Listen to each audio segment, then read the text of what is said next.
Então tem lá a abertura dos Jogos Olímpicos e alguém tem a ideia, achando que é justo, que é belo, que é moral, que é bacana, simbolizar essa abertura do jogo com um cara de 200 quilos numa cena que lembra muito a imagem aí do Da Vinci, da Última Ceia de Jesus Cristo, com um monte de caras vestidos de mulher.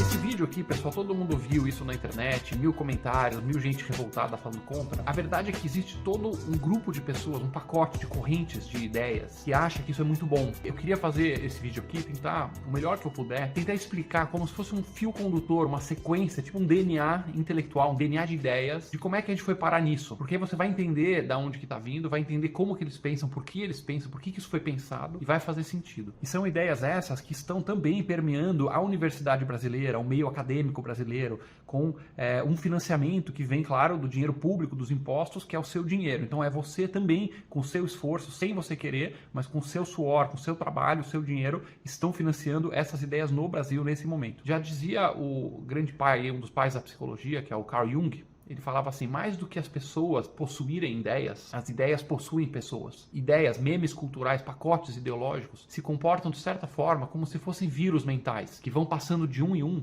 e que tem a sua origem, claro, nos grandes pensadores, na academia, nos intelectuais, e vai espalhando, realmente igual ao epicentro de uma epidemia. E ele vai possuindo mentes, uma atrás da outra, desde que tenha uma certa lógica, desde que tenha um certo pagamento emocional, mental, para quem está sendo possuído por essas ideias. Então, o que a gente está vendo aqui, pessoal, é o desembocar do rio do pós-modernismo, que vou chegar um pouco mais à frente. Mas, na minha leitura, o pós-modernismo, ele é uma transmutação com algumas críticas, com algumas mudanças, mas ele segue uma tradição que é a tradição que começa no marxismo. Então vou ter que explicar isso aqui, o que é o marxismo, por que isso gerou um mal-estar, como que isso virou o pós-modernismo e como é que a gente chegou no momento de hoje. Então é um vídeo um pouco mais intelectual, vou tentar falar do jeito mais simples que eu puder entender, porque é muito, muito complexo o assunto, mas acho que é importante para a gente poder compreender qual é a verdadeira batalha de ideias que tem no mundo de hoje. Então um pouquinho mais longo do que o normal, mas continue comigo aqui. Todo mundo conhece pelo nome, né, o Karl Marx, um grande intelectual do século XIX, e ele basicamente ele faz uma análise da história, então ele faz uma análise que ele chama de dialética, né? Dialética é o diálogo, mas no sentido de confronto. Ele acredita como um pilar da história que existe a luta de classes. Então a história é uma grande história de lutas de classes, e ele usa o princípio do materialismo. Então quando você fala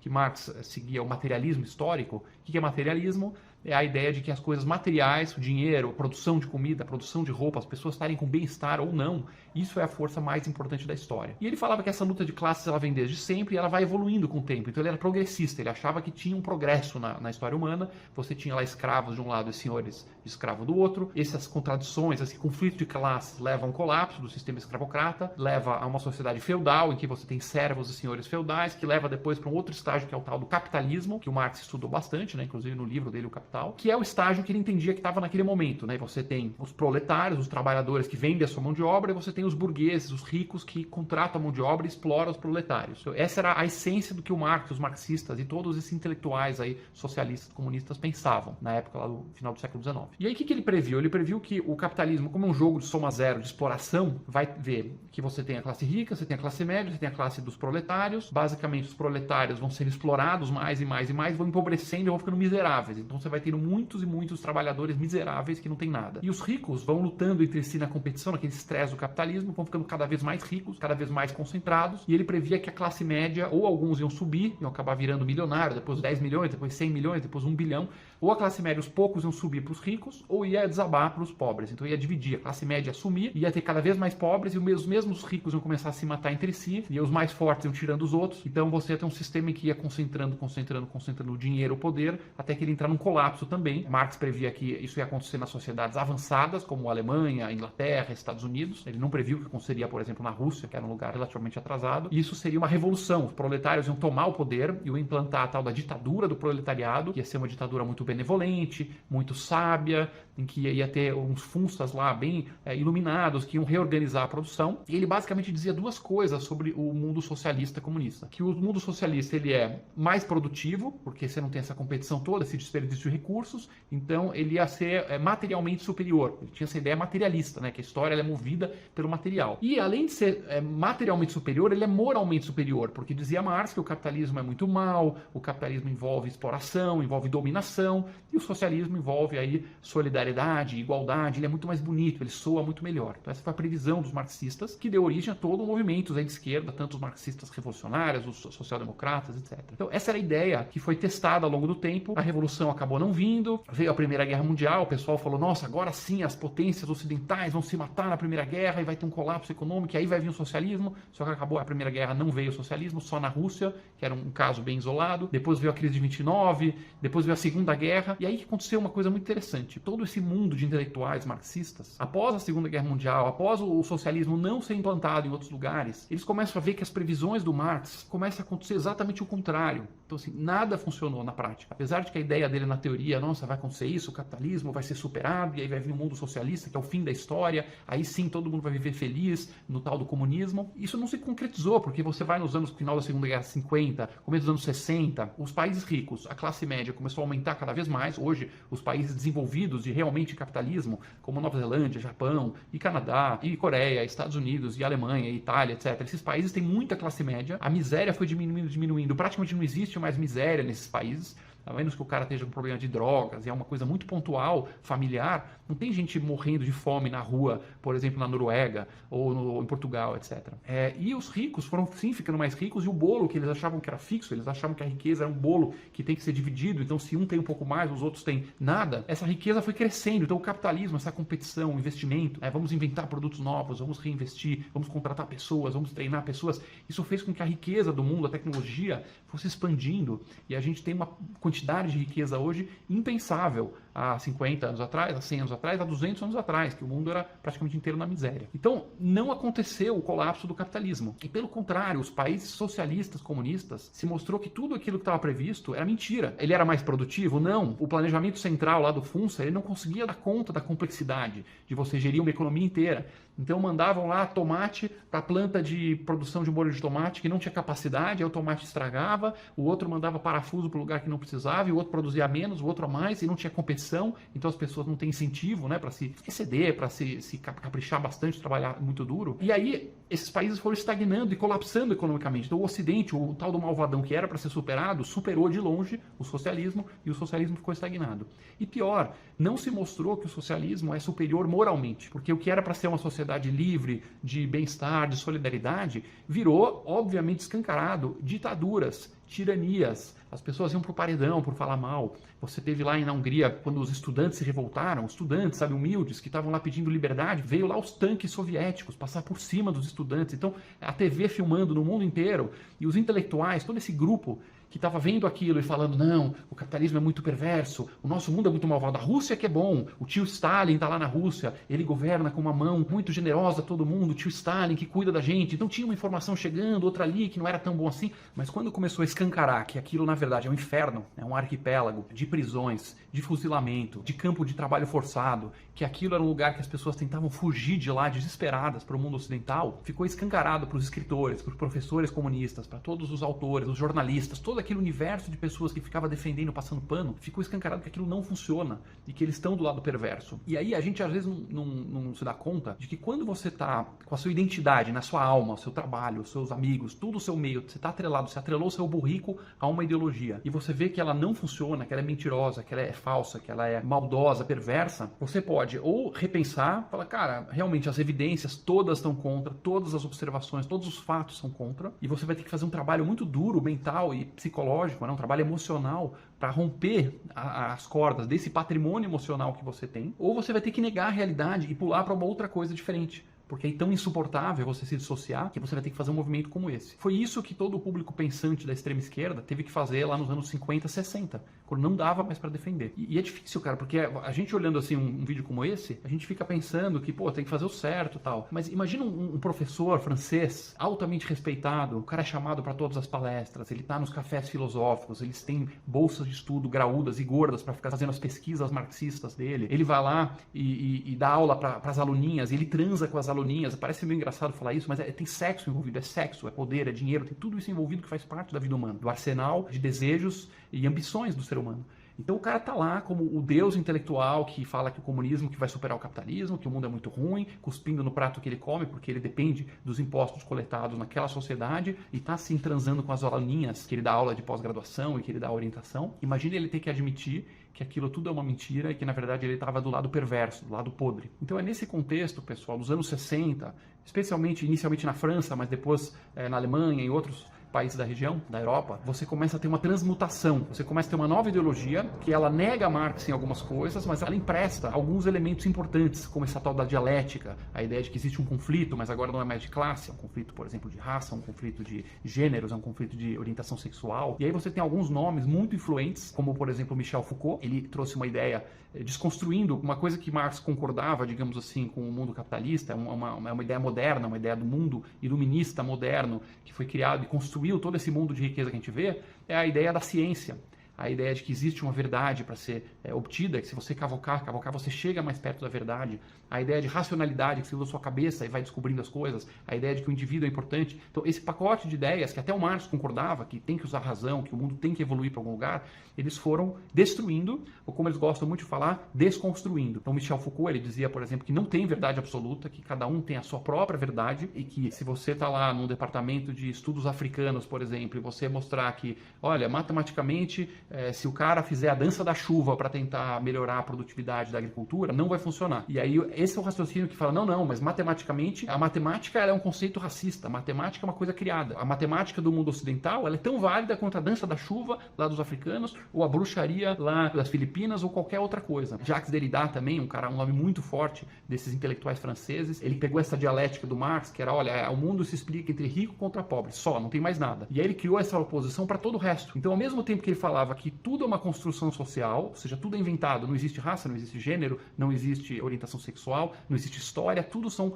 coisas subjetivas que cada um acha o que quiser. Mas ele dizia, olha, existe uma oposição, Derrida falava isso nos anos 60, então você começa a ler hoje, você vai vendo as coisas que estão acontecendo hoje, você vai começar a entender as origens desses pensadores. Existe o branco contra o negro, e o branco é sempre o opressor do negro, não importa o que aconteça. Existe o homem contra a mulher, e o mundo é machista, e sempre o homem está oprimindo a mulher, não importa o que aconteça. E o hétero e o não hétero, e assim por diante. E aí ele sugeria que você tem que inverter, então você tem que colocar o negro em posição de poder para que a sociedade toda perceba, né, esse absurdo que é a construção social. Então você tinha que fazer com que a inversão dos papéis do opressor e do oprimido. A mesma coisa, mulheres como mais importantes e mais fortes do que os homens. Então hoje quando você vê um filme da Marvel, por exemplo, e você fala, caramba, mas hoje em dia os filmes mais lacradores, todas as heroínas são mais inteligentes, mais fortes, perfeitas e dão cor em qualquer homem, e os únicos homens brancos que estão lá nos filmes é para ser um idiota e para ser motivo de chacota. Você fala, mas de onde veio isso? Cara, veio de Jacques Derrida, nas universidades francesas, e Michel Foucault, são os primeiros pós-modernos. Criaram o pós-modernismo, é uma reação ao marxismo, dizendo, olha, está superado, a gente já percebeu que fracassou, não dá mais para bater nessa tecla, nós precisamos aqui dos nossos carguinhos, da nossa grana, nós precisamos de sexo, nós precisamos de poder, nós queremos a nossa influência, nós não conseguimos aguentar, abrir mão dessa nossa identidade marxista, então eles vão migrando para esse novo conceito, em que ao invés de ter uma grande luta, você tem várias. E essas várias lutas, ela vai sendo amarrada por outros pensadores. Eduardo Said, por exemplo, ele tem um livro importante chamado Orientalismo, em que ele argumenta que assim como você tem o branco contra o negro, você tem o homem contra a mulher, e assim você tem o hétero contra o gay, você tem o ocidental contra o oriental. E oriental é tudo que é não Europa, não Estados Unidos, tudo que é não mundo moderno. E aí ele vai construindo toda uma narrativa em cima da suposta inferioridade, como é visto, como os ocidentais, eles veem os orientais como inferiores. E no final, pessoal, o último conceito que eu queria passar aqui, que é muito importante para fechar isso, é uma palavra chamada interseccionalidade, que significa o seguinte: você tem essa minoria, que é uma minoria oprimida, e você tem essa minoria, você tem essa e você tem essa.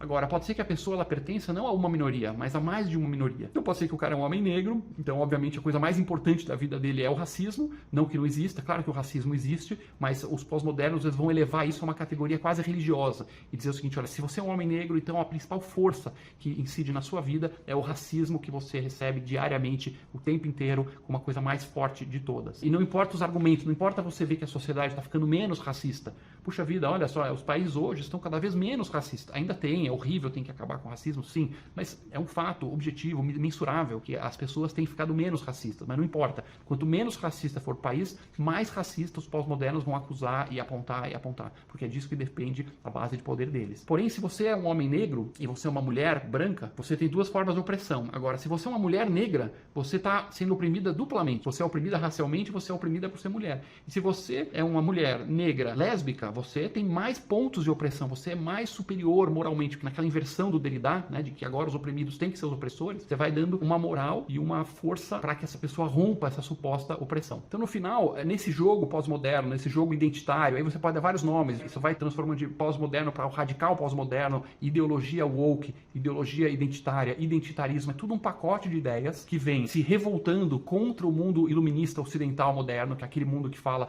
olha, direitos individuais, todo mundo tem que ser tratado igual, a ciência vale para todos, existe uma verdade objetiva que dá para a gente tentar chegar, claro que cada um vai por um caminho, mas a gente pode tentar se aproximar. O objetivo número 1 dos pós-modernos é tentar devastar e destruir isso. E a mesma coisa acontece com a relação internacional. Então, quando você vê hoje, especialmente entre a esquerda identitária, passeatas contra Israel, o ódio a Israel, as pessoas querendo destruir o país, fala que eles são genocidas, são assassinos, são colonizadores, com todas as evidências contrárias, com outros conflitos muito maiores acontecendo e ninguém falando nada. É por quê? Porque Israel, ele assumiu o papel simbólico, pegando aí o que eu falei do Eduardo Said, né, no livro Orientalismo. Israel virou o branco simbólico, apesar de que é mentira, porque em Israel mais da metade da população não é branca, são judeus negros e judeus do Oriente Médio, mas enfim, não importa, porque não importa os fatos. O pós-modernismo, ele justamente fala que a objetividade, os fatos, eles não valem nada. Então Israel virou o branco simbólico e os palestinos, por exemplo, são o preto simbólico. Então, portanto, ele tem que ser sempre vítima, não importa se ele vai lá e sequestra crianças, não importa se eles estupraram, não importa se eles começaram uma guerra assassina, mas nessa ideologia as coisas são dadas não pelo que você faz, não pelo que você pensa, não pelo que você escreve, mas sim por qual grupo identitário você é. Quantos pontos de opressão lá a pessoa tem? Ah, eu sou da uma raça oprimida, um ponto. Ah, eu sou do gênero oprimido, eu sou da orientação sexual, etc. E é muito curioso que quando você pega o homem branco, hétero, o que resta a ele nessa interpretação? Ou ser um eterno pedidor de desculpas, sempre ajoelhando no milho, pedindo desculpas por existir e confessando todos os seus males, seus e dos seus antepassados, e falar, puxa vida, como eu tenho privilégio branco, nossa, eu sou muito privilegiado, eu sou um opressor, me desculpa e tal. E bater a cabeça de tanta penitência, ou ele faz isso, ou curiosamente ele tenta também buscar os seus pontos de opressão. Talvez seja meio insuportável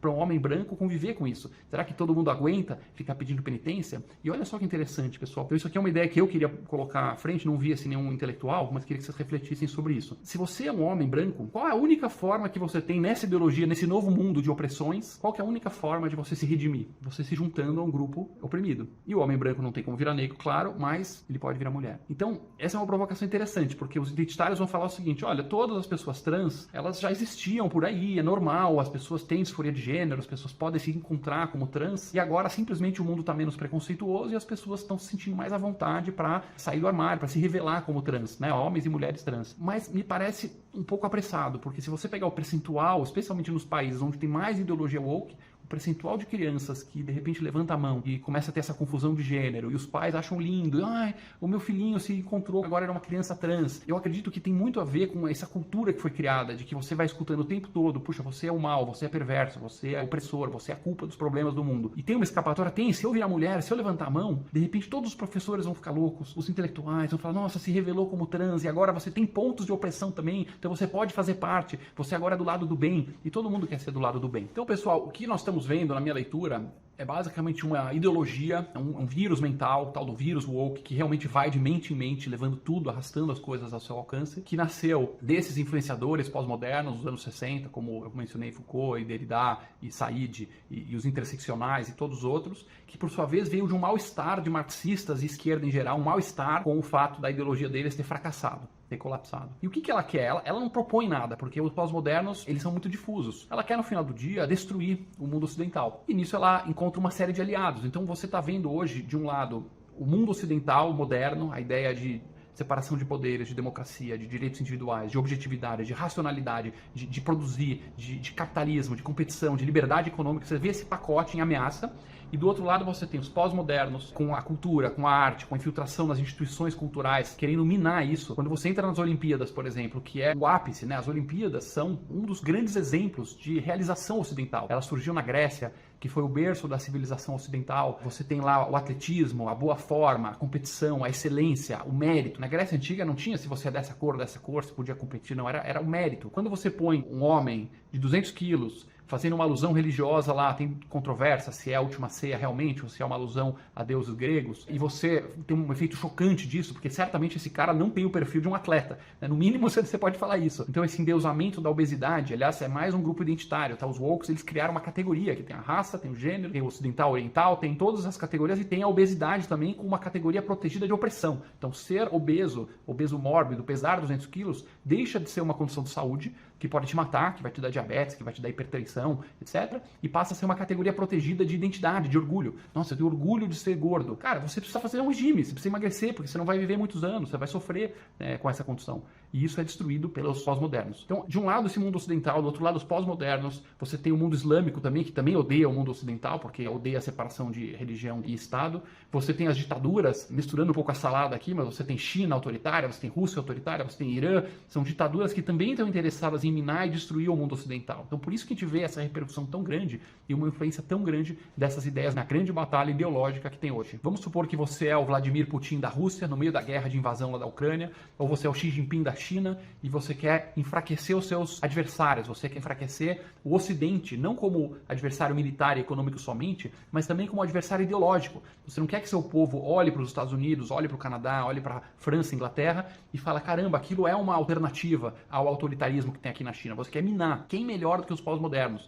Que estão o tempo inteiro martelando nas universidades, nas escolas, na mídia, em todo lugar, martelando que nosso país é perverso, a nossa história é somente de escravidão e opressão o tempo inteiro, é um país marcado por machismo, por homofobia, por racismo o tempo inteiro, e a gente só tem que pedir perdão para os outros países que são superiores. Quer dizer, quem está martelando isso dia e noite, minando e destruindo a cultura ocidental. Então, pessoal, esse vídeo foi bem mais longo que o normal, mas foi importante para traçar esse DNA, para ir mapeando esse pacote de pensamentos, como ele vai evoluindo, como ele está atrelado a ideias, mas também está atrelado à vida concreta dos intelectuais, que são pessoas como todo mundo. Eles querem ganhar dinheiro, querem ter suas bolsas, querem dar suas palestras, querem ser importantes, querem ter acesso a poder e sexo e dinheiro, como é do coração humano, faz parte das ambições humanas isso.